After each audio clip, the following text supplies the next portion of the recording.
The logistics corporation Gebrüder Weiss is the oldest transport company in the world, with a long-standing and very special tradition. The history of this family company begins more than 500 years ago with the transport of goods over the Alps. Today, it takes the orange trucks just half a day from southern Germany to northern Italy. But in those early days, the Milanese Courier was on its way for nearly a week. High on horseback, the rider crossed the adventure-filled, dangerous pathways of the Alps.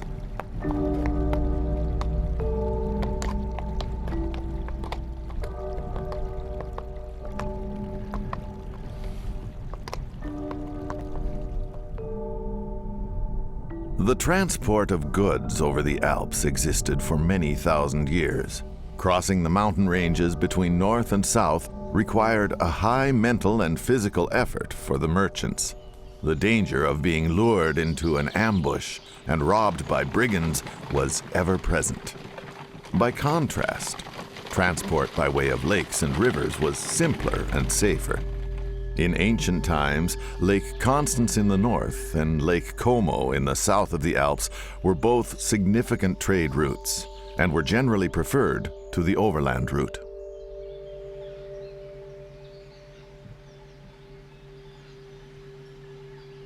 Up until the 12th century, merchants transported their own goods. After this time, the production of highly sought-after luxury goods became more and more important on both sides of the Alps. The transport of letters and goods was now taken care of by boatmen, coachmen, and messengers. These special couriers were not only responsible for the transport from one community to the next, but for the entire route. They were the express service of the early modern age. After bloody clashes between the Swiss and the Austrians, a peace treaty was signed at Feldkirch in 1474. This lasting peace was a vital factor in the establishment of an international courier service.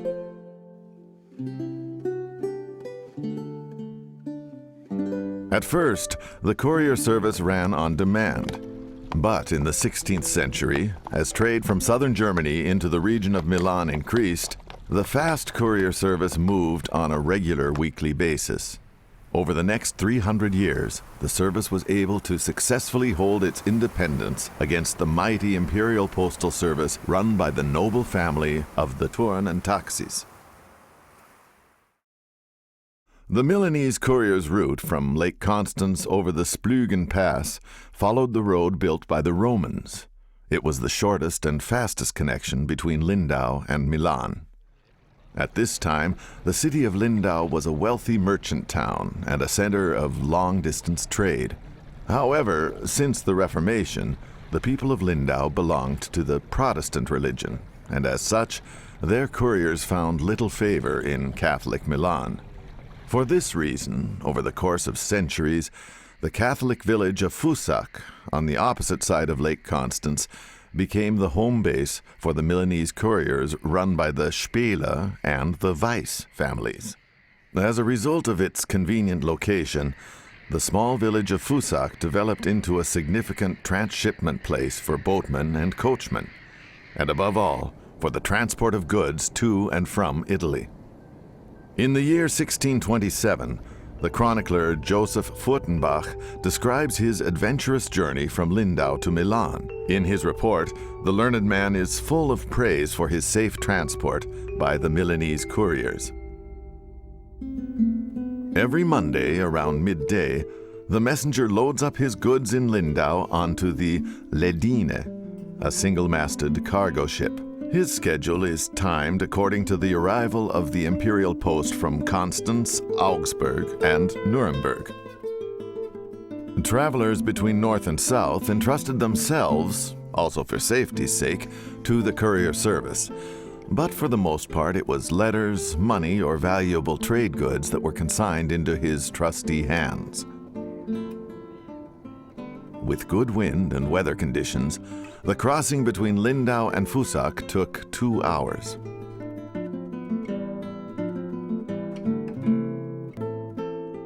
In Fusac Harbor, the goods are loaded up onto horses and carriages, and after a short lunch break, the southward journey continues. The Rhine Valley was at that time an unpredictable swampland. Because of this, the Milanese Courier, known in Milan as the Corriere di Lindo, or the Lindau Courier, took the safer path along the highlands. The messenger rarely traveled alone. Most of the time, the rider was followed by pack horses or carriages. In the course of the trip, mules and another cargo ship were also used. An important regional customer was the Count of Hohenems, landlord of a castle not far from Fusak. His estate records list some of the luxury goods transported by the Milanese Courier. They range from silk stockings, fine textiles, and exotic fruit to valuable saddle horses. After a 5-hour ride, the messenger arrives at Feldkirch, whereupon the innkeeper receives the first letters for distribution. The overnight stay in the inn served to freshen up both people and horses. On Tuesday morning, the journey continues through the Rhine Valley to Liechtenstein. The messenger often had to gallop ahead for inquiries and preparation of customs formalities.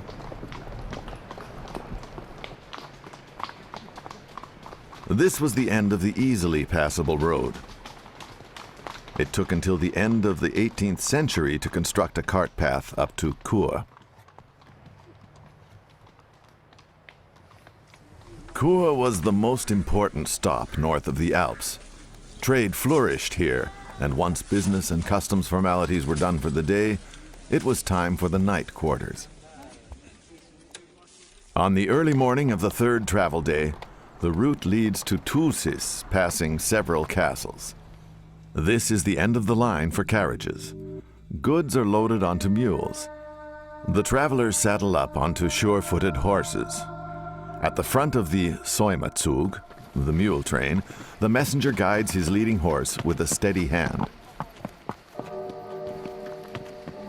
This terrifying gorge, the Via Mala, is known as the Perilous Path. The sight of the vertical rocks was enough to strike terror into the hearts of some of the riders.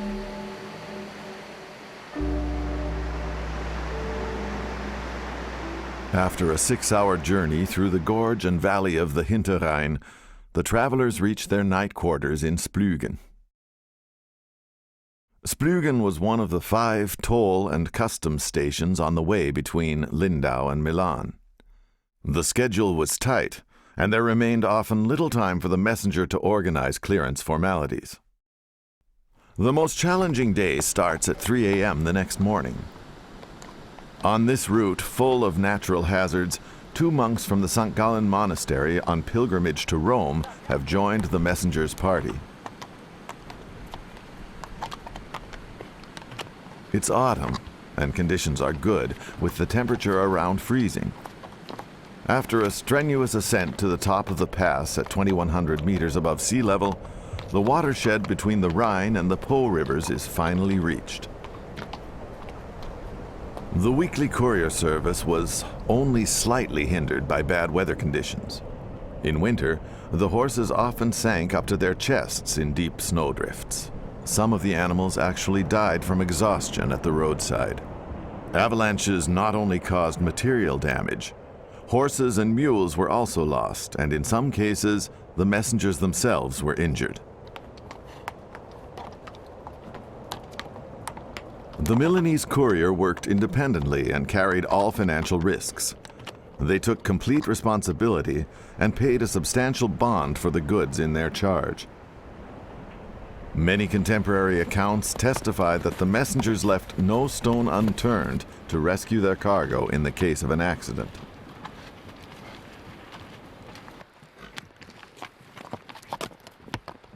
The descent through the Cardinal Gorge along the southern side of the Splügen Pass is the most dangerous part of the route in winter.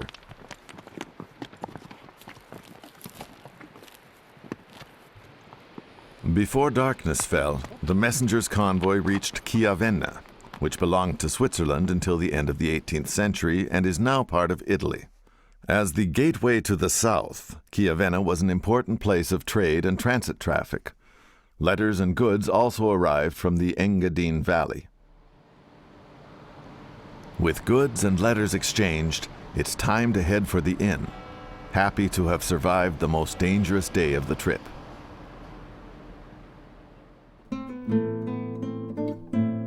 On Friday morning, the path of the southbound Milanese Courier crosses with the northbound Lindau Courier.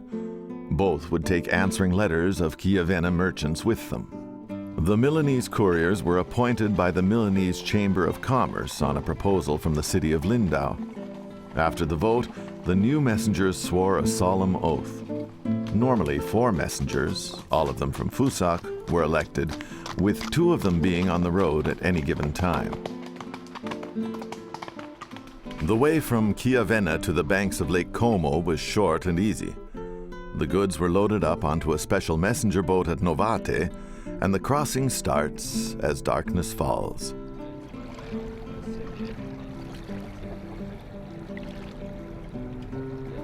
On the 20-hour trip, the messenger finally has time to recover from the hardships of the previous days.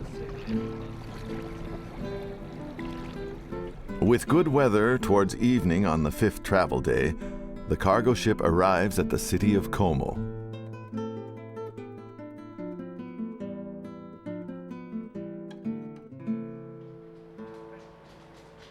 The last part of the journey is a 7-hour trek through the Lombardy night. Early on Sunday, the final destination is reached, the major trading city of Milan. The Osteria di Tre Re was the Milanese Courier's inn and lay directly in front of the Porta Romana city gate. This Milanese Courier's schedule from 1730 shows many connections with other courier routes throughout the course of the journey. Due to this, transit goods were easily able to reach their destinations without delay.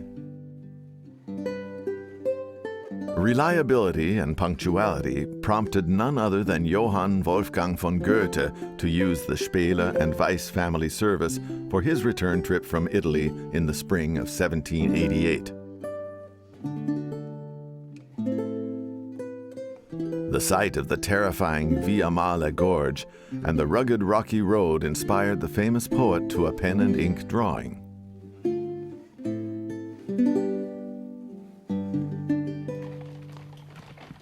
At the start of the 19th century, the roads in the Swiss canton of Grisons were improved. A wide highway over the Julia and Maloja passes became the main transit axis. With the establishment of new state postal services, the Milanese Courier came under increasing pressure. Attempts to improve the Via Mala with bridges weren't enough. Therefore, in 1826, Joseph Spehle, the last independent Milanese courier, rode towards the Splügen Pass.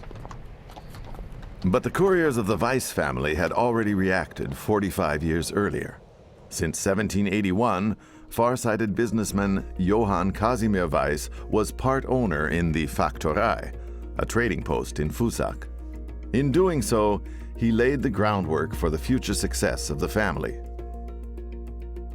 The trading post was a center for storage, commissioning, and handling of goods, and as such was an early form of logistics terminal.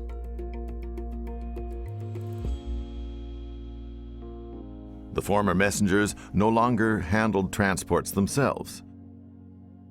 In the hub of Fusak, they consolidated the goods flows and contracted the transportation to coachmen and boatmen.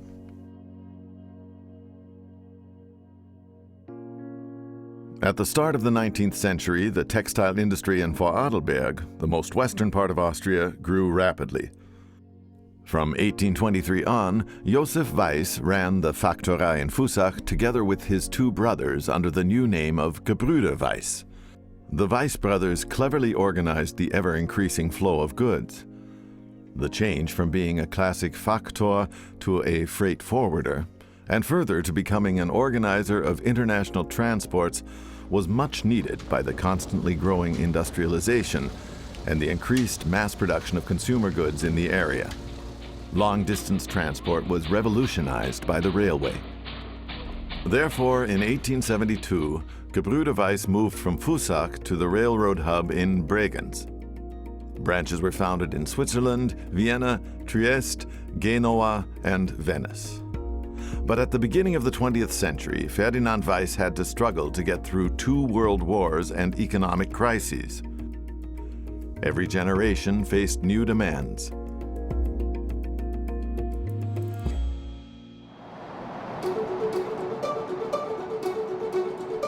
What began with a courier service over the Alps has become a globally operating logistics company. A family business with the foresight to always anticipate change in the field of transport services by land, air, and sea. Today, Gebrüder Weiss has over 150 sites worldwide. The pathways to success have not changed since the days of the Milanese Couriers. Reliability, quality of service, trust, and the courage to take up new challenges.